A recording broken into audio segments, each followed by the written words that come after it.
همین لحظه، همین دقیقه، همین ثانیه ها برای من خیلی خوشحال کننده است. اینجا میان شما یک نفر شخصی برای من خیلی عزیز و معتبر هستند، پدر مهربان من در تمام حیات خیش و اگر 30% در زندگی برای زنده ماندن، برای ایجاد کردن کوشش و تلاش کردم، 70% دیگر برای افتخار پدرم بود که شاید در یک کنج، در یک کنار نفری میگوید فلانی پدر من با افتخار میگوید که فرزند من است.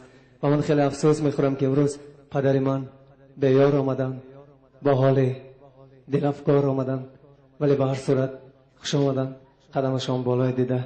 شاید همین لحظه ها از یک روزنه دور روح پاک مادر من است به شما می نگرد، به من می نگرد و در قطار شما مرا تهنیت می کند. نمیدانم من از تو راضیم ای مادر من، ولی آیا تو از من راضی؟ من این سرود برای شما.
در میآید امروز کو مادری جگر سوز، پدر میآید امروز کو مادری جگر سوز. این چی قسمت، این چی تقدیر، زندگانی سرد و دلگیر. مادرم در پشت خواب از پدر آمدی باز، خسته و زار حزن دردی از غمی یار، از غمی یار.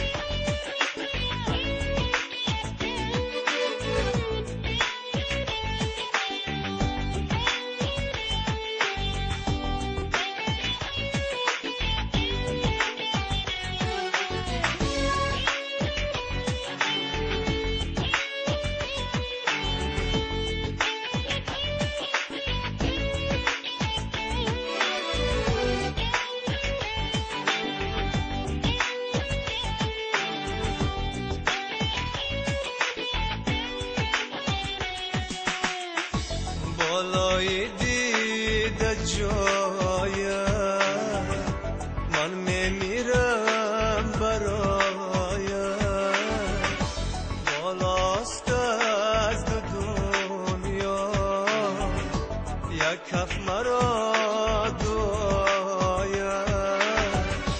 ای پدر جان نوری چشمان، آتشی دل گرمی جان، هم صدای ناله های زاری دل.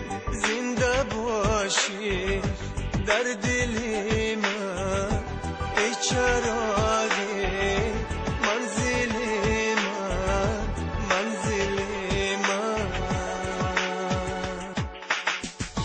پدر میآید امروز کو مادری جگر سوز، پدر میآید امروز مادری جگرسوز پدر میآید. تشکر میکنم.